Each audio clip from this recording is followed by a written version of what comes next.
शहर में विचरण कर रहे मवेशियों के संबंध में भी शुक्रवार को अनुविभागीय अधिकारी के समक्ष नगरपालिका द्वारा जवाब दिया गया, जिसको लेकर सुबोध स्वामी व अभिभाषक एस.के. साहू ने अपनी बात नागदाज के समक्ष रखी। जो शहर में अपना गोधन घूम रहे हैं और पब्लिक को घायल कर रहे हैं, उसको लेकर मेरे पक्षकार श्री सुबोध जी स्वामी के द्वारा माननीय एसडीएम महोदय के समक्ष एक याचिका प्रस्तुत की गई थी। उस याचिका में काफ़ी समय हो गया, हमने कई ऑप्शन दिए, कई सजेशंस दिए थे कि जो गोधन और जो बैल है घूम रहे हैं उनको अपन व्यवस्थित रखने की व्यवस्था करें, उनके चारागाह आदि पानी की व्यवस्था करें। इसी तारतम्य में मेरे पक्षकार के द्वारा और मेरे द्वारा कुछ सुझाव दिए गए थे, जैसे कि गौशाला, गोपाल और लेकोडिया, कुंडला, रानी पिपलिया, मेहतवास, सभी जगहों की डिस्कस होने के बाद आज एसडीएम साहब के समक्ष सीएमओ नागदा श्री जाट साहब के द्वारा एक जवाब प्रस्तुत किया नोटिस पर कि हमने कार्य योजना बना दी है और इसके संबंध में हमारे द्वारा टेंडर इत्यादि की प्रक्रिया भी प्रसारित की जा चुकी है, डीपीआर तैयार हो गई है, सारा हो गया है। लेकिन मेरे द्वारा माननीय न्यायालय के समक्ष ये आपत्ति ली गई कि कागज़ पे तो आप सारा कुछ कर रहे हैं, फिजिकल रूप से धरातल पे कुछ काम करें, नगर की जनता को एक सौगात दे, आपके कार्यकाल में अच्छा लगेगा ये। और ये विषय आया कि मेहतवास में खड़खड़ बाबा के पास जो ज़मीन है लगभग 200-250 बीघा ज़मीन है, मेरे को जो अनुभव है 17 हेक्टेयर। इसमें उनका ये ऑब्जेक्शन आया सीएमओ का कि सर टीएनसी का भी विषय आ सकता है।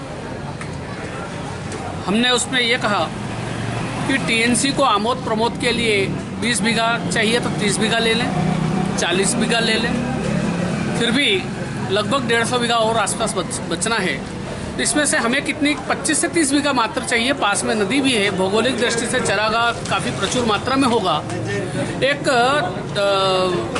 चूँकि सनातन धर्म से जुड़ा भी एक गायों का मान्यता है, तो वहाँ पर दान पुण्य भी होता रहेगा। कॉलोनी वासी रहवासी अपने गोधन को देखने करने आएंगे तो कुछ ना कुछ तो होगा, शासन भी अपनी मदद करेगी, पास में नदी बेरी पानी की भी प्रचुर मात्रा 12 महीने रहेगी, चारागाह भी उगेगा। ऐसे करते हुए उस पॉइंट पर आकर सीएमओ साहब के द्वारा आज मेरे पक्षकार को यह आश्वस्त किया गया कि हम बहुत जल्दी इसको पीआईसी में लाएंगे और इसका निरीक्षण करेंगे। तो मुझे लगता है कि कुछ ही दिनों के अंदर निरीक्षण होकर कार्य योजना बनाकर काम चालू हो जाएगा। मुझे ऐसी उम्मीद नहीं है, पूर्ण विश्वास है कि सीएमओ जो है अपने नागदा शहर को इस सौगात को देंगे। पहले भी वहाँ पर और फेंसिंग की गई थी और उसका गाय को रखने की थी, लेकिन उसको कोई हल नहीं निकला। दृढ़ इच्छा शक्ति की कमी कह सकते हैं, या दूरदर्शिता का अभाव, या कर्मठता का अभाव होना। लेकिन उस समय ऐसी कोई परिस्थितियाँ नहीं बनी थी। इस बार में 144 दौपरासा की कार्रवाई की गई है। यदि सीएमओ साहब इसमें कोई पॉजिटिव अप्रोच करके इम्प्लीमेंटेशन नहीं कर पाएंगे तो कानून अपना कार्य करने के लिए अग्रसर है।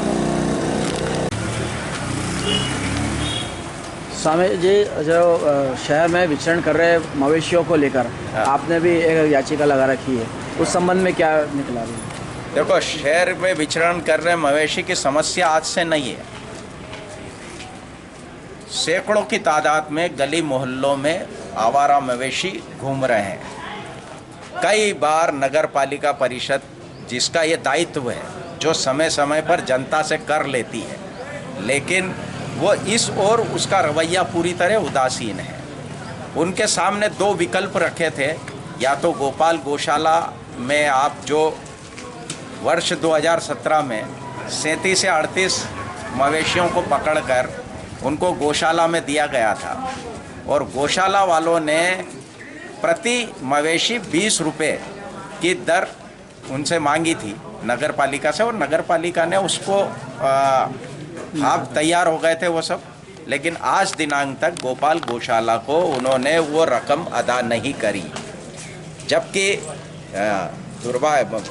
विचारणी ये है कि वो जो 38 मवेशी जो पकड़े थे वो आज भी गोपाल गौशाला में सुरक्षित है। जो समाज सेवी है, बहुत सारे समाज सेवी गोपाल गौशाला में जाकर अपनी सेवाएं देते हैं, मैं उनको धन्यवाद दूंगा।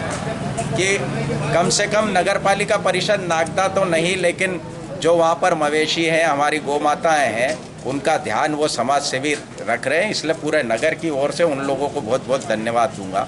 दूसरा विकल्प कांजी हाउस का था कि जो अब मवेशी जो घूम रहे हैं, बहुत सारे मवेशी ऐसे हैं जो निजी घूम रहे हैं, ऐसे किसी भी मवेशियों या मवेशी पालकों पर कार्रवाई नहीं की। उसका जवाब भी आज मुख्य नगर पालिका अधिकारी महोदय ने दिया है।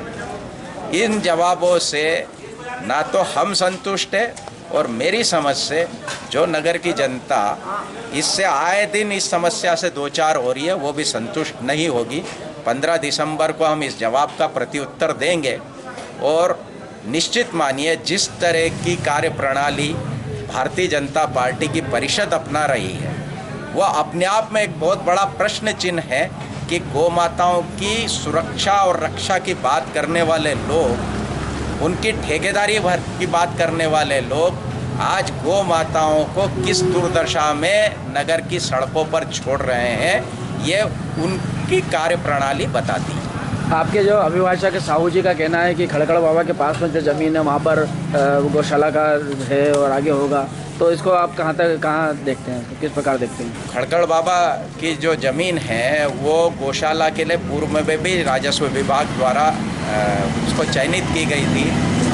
अभी ऐसा बताया गया है कि उसको आमोद प्रमोद के लिए टाउन एंड कंट्री प्लानिंग द्वारा उसको इंगित कर रखी है।